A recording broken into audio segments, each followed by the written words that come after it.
Hello and welcome, it's Morgana here, and today I'm going to show you how to paint a tiger lily using watercolour. So you can see I'm starting with a pre-drawn pencil outline. This is to help guide my paintbrush strokes, and I'm beginning with a lovely orange colour that I've mixed up using a combination of gamboge yellow and cadmium red.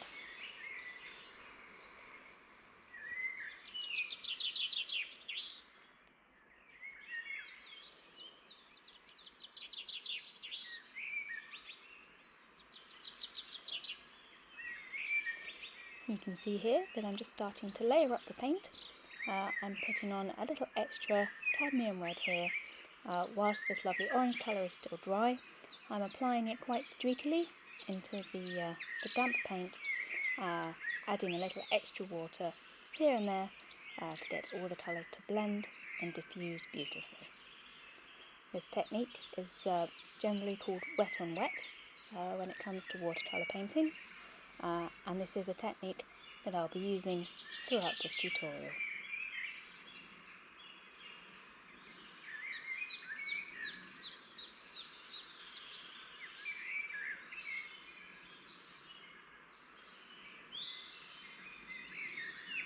So you can see here that I'm just going to go between petals, from petal to petal, and just follow the same technique of beginning with this lovely bright vibrant orange colour and then going over it with some extra red to deepen the tones and give it a lovely natural looking hue. If anybody is interested, I'm using a flat brush size 1. It's one of my favourite brushes for filling in colour, and you can also use the edge to get some nice detail strokes as well.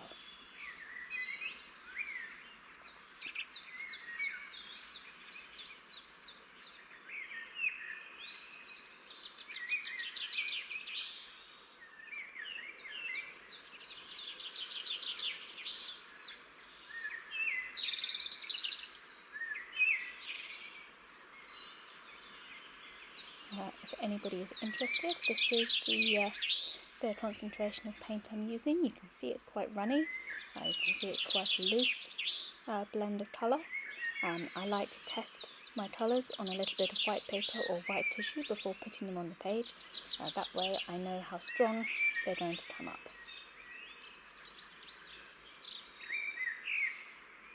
And as you can now see, I've done all the petals using that same technique.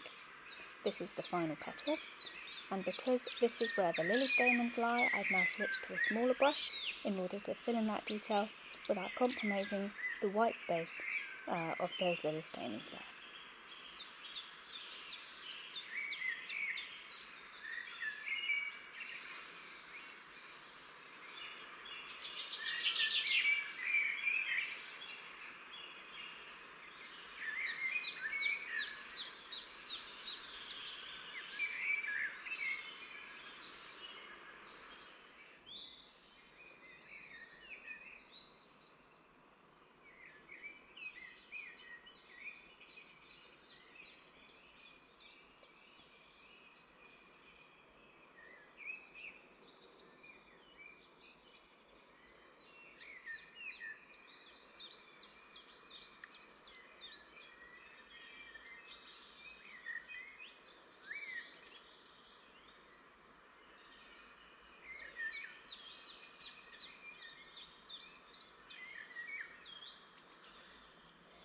Now, to fill in the back side of the petals, for want of a better word, I'm using my lovely pale orange colour that I mixed up before to just fill in these places where the petals have curled over in the drawing, revealing their underside, which is, with lilies, almost always paler than the actual bright colour of the flower. So to keep the same tone, I'm using the same colour that I used as a base for the bright part of the petals, and using that to simply fill in these little back parts here.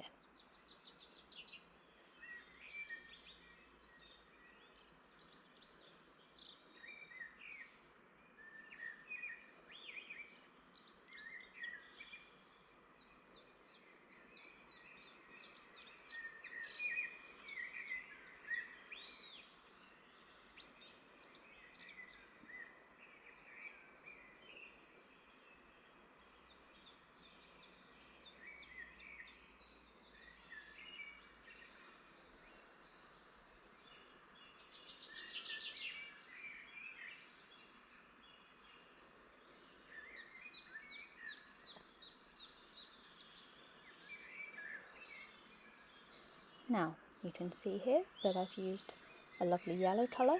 This is my gamboge yellow again that I'm doing for the stamens and the pollen part, and I'm using wet and wet technique again to get these filled in with the lovely dark dappled colour, which is so characteristic of the lily flower.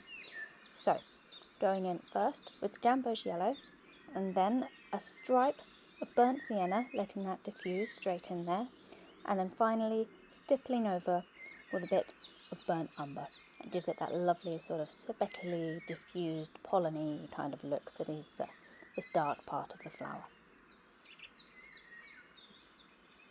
I've also used the same yellow hue to just colour the little, I believe they're called stamens, the lines, the stalks connecting the pollen parts to the central flower. And you can see here now that I'm starting to give the tiger lily its characteristic dark speckles. For this I'm using my fine round brush specifically, and I'm using quite highly concentrated burnt umber. And you can see here that I've just put a drift of smaller speckles across the first petal before going back in, and I'm just filling in some of these spots, making them a little darker, a little rounder. I want to give this flower a lovely natural look, and part of that is of course the classic freckles, so I'm just dotting them around. I don't want them to appear too uniform, I don't want it to appear too symmetrical, so you can see I'm just going in and wherever I fancy just popping a few of these lovely dark freckles.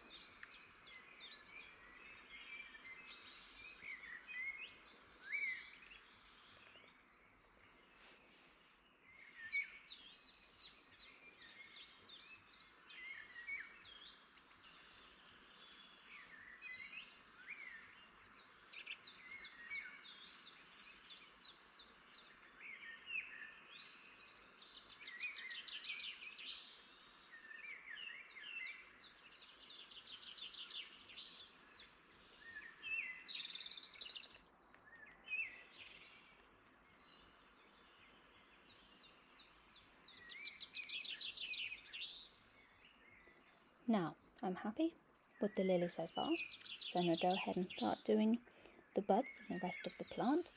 So here I'm using a watered down version of that orange colour that I've used before, but I've added a little extra yellow. I've added a little bit of yellow ochre to this one particularly. You can see there it's nice and pale, and I'm just going in and filling this in here, putting a couple of little darker spots on the end. And I'm going to use the same colour for the other smaller bud, but I'm just going to diffuse a little bit of sap green into it as well, just to give the illusion of this younger and less ripe flower bud.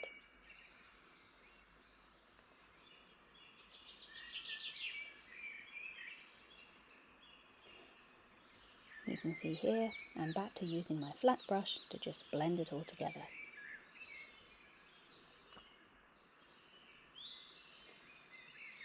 Now, you can see that I'm doing the stems in a lovely pale green. This is sap green again, and what I'm doing is now using some perelyne green to add a bit of shadow, just on this left side here. And you can see I'm just dabbing it in there. My sap green is still wet, so I'm gently diffusing it just along this left side here. Just a little bit of extra dark green just to round that stem out and give it a little bit of shadow.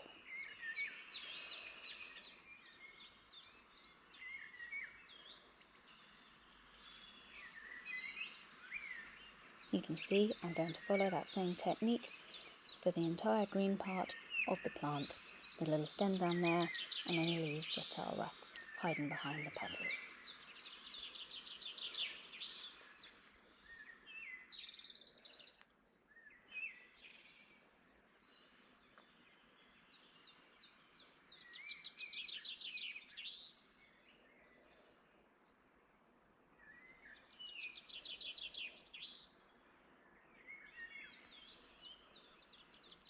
And you can see here just a few finishing touches with the very fine brush. This is perylene green again, just giving the stem that characteristic striped look. You can see I've also gone in with my fine brush on the petal buds and just done a few careful, gentle lines just to give that sort of slightly wrinkled illusion of a flower bud that's ready to open. I've also put a little bit of extra shadow along the left hand side as well.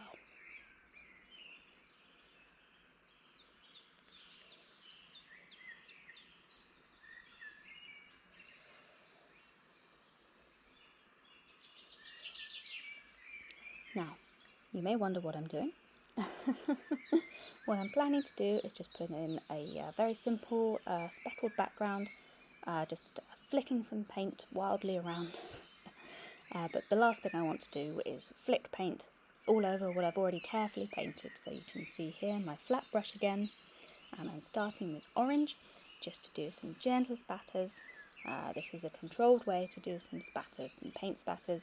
If that's something you're interested in, just a nice wide brush and a gentle tap, and some quite loose watery paint as well. You don't want it too thick for this. So I'm planning to use complementary colours for what I've painted. So you can see here the orange was first. I've also put on a little green and a little brown as well to complement the lily's dark parts, its little freckles. And there you have it, the finished piece. Very happy with that. So yeah, that's all for today. Thank you for watching my video. Please like and subscribe if you enjoyed this. I hope to see you again in my next video. And thank you very much for watching. Have a lovely rest of the day, everybody. That's all from me. Goodbye.